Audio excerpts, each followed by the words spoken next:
Bom dia, queridos. Manhã de sexta-feira nós estamos encerrando mais uma semana, graças ao nosso Deus, que até aqui nos abençoou. Vamos para mais uma devocional Café com Deus. Eu aqui, Bispo Edson, para encerrarmos esta semana com a palavra de Deus. Glória a Deus. Hoje, 2 Crônicas, capítulo 24, verso 13, diz assim: Todos puseram mãos à obra e trabalharam tão bem que o templo acabou ficando como era quando tinha sido construído. Ficou até mais forte do que antes. Olha só isso. Todos puseram mãos à obra e trabalharam tão bem. Todos puseram a mão na massa e trabalharam muito bem. E o templo acabou ficando muito melhor do que era antes, até mais forte. Esta passagem relata que no reinado de Josias, o rei de Judá, enquanto o sacerdote vivia, Joás fez o que agradava a Deus. Diferente de outros reis, ele decidiu reparar o templo de Deus, decidiu mexer na casa de Deus. E no reinado anterior ao dele, no templo dos Atalaias, o templo tinha sido danificado. Os objetos do templo haviam sido usados em adoração ao deus Baal, o templo havia parte sido destruído e fizeram uma baderna na casa de Deus e deixaram uma bagunça. Não cuidaram da casa de Deus como deveriam. Joás agora convocando todos os sacerdotes, os levitas, e eles decidem então reformar e restaurar o templo. Preste atenção. Aqui tem alguns princípios que nós precisamos pensar sobre ele. Primeiro é que o envolvimento de todos no reino de Deus. Quando há uma unidade de ação do povo de Deus, o céu se move e as coisas acontecem e dá tudo muito certo. Aqui ele relata que quando todos os sacerdotes, o povo de Deus e o rei decidiram pôr a mão na massa e o povo abraçou a causa, as coisas aconteceram. Guarde esse princípio. Quando há unidade, as portas do milagre se abrem para nossas vidas. Quando não há unidade, as portas se fecham. O próprio salmista, no Salmo 133, ele diz: quão bom e quão suave é que os irmãos vivam em união. Então, Josias aqui convoca os sacerdotes, convoca os levitas, convoca a galera e vamos para a execução da obra. E ele estabeleceu uma forma de como deveriam ser recolhidos recursos e deu ordem a todos que trouxessem esses impostos para que o templo pudesse ser reconstruído. E a reação do povo foi incrível.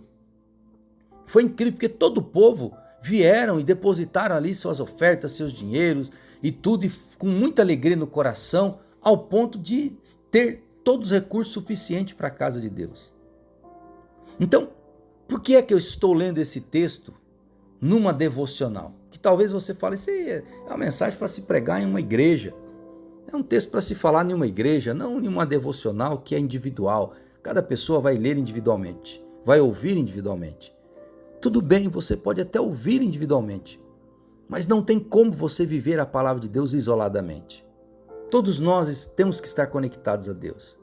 Então, ao ler essa história, o que me salta aos olhos é que todos colocaram a mão na massa para trabalhar, para cuidar da casa de Deus. E aqui a casa de Deus é o templo, é o lugar da adoração, é o lugar da reunião, é o lugar onde os propósitos de Deus se concretizam, é o lugar onde as pessoas são alcançadas por Deus. Então, a minha pergunta diante disso aqui é o quanto você também se preocupa com a casa de Deus. Bispo, nós vivemos numa época em que tem pessoas que estão servindo a Deus até sem nem ir numa igreja, não precisa disso não. Eu já ouvi muitas pessoas falando isso. Mas a verdade é que por conta da sua confiança, ou na verdade por conta do seu conhecimento raso da palavra de Deus, é que elas pensam assim. Porque quem conhece profundamente a palavra de Deus, sabe que precisa estar conectado a um corpo de Cristo. A Bíblia diz que aquele que está desligado aqui na terra está desligado no céu. Palavras do próprio Jesus. Que aquele que não participa do meu corpo e do meu sangue não tem parte comigo. Ou seja, aqui está falando da ceia do Senhor. Quem não participa da ceia do Senhor, quem não participa do corpo de Cristo, que é a igreja. Quem está desligado de uma igreja aqui na terra está desligado no céu. Você pode até falar mal de algumas igrejas, pode até criticar outras, pode até apontar defeitos em várias, mas nada disso vai justificar o fato de você estar desligado de uma igreja. Se não pode nenhuma, vai em outra. Se uma não te agrada, tem outras centenas que podem te agradar. Mas o fato é que nós precisamos estar conectados ao corpo de Cristo. Então eu acredito que esse contentamento desse povo, estar envolvido na obra de Deus, estar envolvido no reino de Deus, é porque eram pessoas que viviam em comunhão, na comunhão da palavra de Deus. E o Senhor tem nos associado a corações e a propósitos e a planos e a projetos que têm levado o reino de Deus a crescer. E você também precisa estar envolvido. Porque não tem como você viver a plenitude de Deus se você não estiver vivendo a plenitude da palavra de Deus. Não tem como você viver os grandes milagres de Deus se você não entender a vontade e a grandiosa vontade de Deus para a sua vida. Então, este rei, ele envolve todo mundo na obra de Deus. E todo o povo se alegra. O contentamento e a alegria, eles gerou um estado de felicidade no povo, e as portas se abriram e Deus abençoou ao ponto deles fazerem aquela obra em tempo recorde e deixá-la muito mais bonita do que era até mesmo quando feita da primeira vez. Porque havia unidade, houve envolvimento e houve coração naquele lugar. Eu sei que talvez esta devocional possa gerar em você um certo constrangimento, porque talvez você hoje não frequenta nenhuma igreja. E que prejuízo isso está sendo para a sua vida. Deixar de viver em comunhão, adorando a Deus, sendo cuidado por pastores sérios, pastoras sérias, e tem. Você não pode generalizar, porque um ou outro aí faz as suas trapalhadas, e tem muitos pastores lobos mesmo, tem muitos mesmo. Mas tem muitos que são homens e mulheres de Deus, e que querem cuidar da sua vida, querem te ajudar a viver o propósito de Deus. Então, que nesta manhã Deus traga a revelação desta verdade ao seu coração, ao seu espírito, e convença você a caminhar sempre junto com a igreja do Senhor, com alegria, trabalhando e fazendo e se envolvendo com a obra de Deus, e fazendo o teu melhor, fazendo com excelência. E para aqueles que já estão dentro da igreja, olha que exemplo de excelência desses irmãos. Eles fizeram para Deus e fizeram tão bem ao ponto de ter ficado igual quando era novo, porque fizeram com excelência para Deus. Aprenda. Quer viver o melhor de Deus? Faça o seu melhor para Deus. Esta não é uma frase de efeito. Esta é uma frase de princípio. Quer viver o melhor para Deus? Faça o teu melhor para Deus. Quer ter o melhor de Deus? Dê o seu melhor para Deus.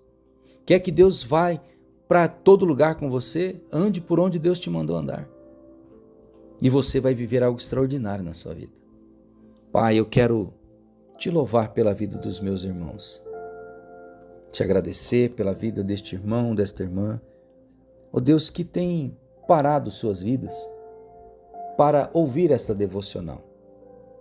Para que o Senhor possa falar com elas através da palavra. Deus, que elas não sejam frustradas nisso. Que realmente pela sua graça e misericórdia, o Senhor me use para falar com elas. Que o Senhor, Pai, possa tocar nesses corações. Para que eles tenham como o Rei, ó Deus, alegria em servir ao Senhor, em fazer as coisas para o Senhor. Em se envolver com as coisas do Senhor e fazer o melhor para Ti. Pai, assim eu oro pela vida de cada um deles nesta manhã. Desde já te agradecendo, porque eu sei que o Senhor me ouve. Em nome do Senhor Jesus. Amém e amém. Deus te abençoe poderosamente em nome do Senhor Jesus.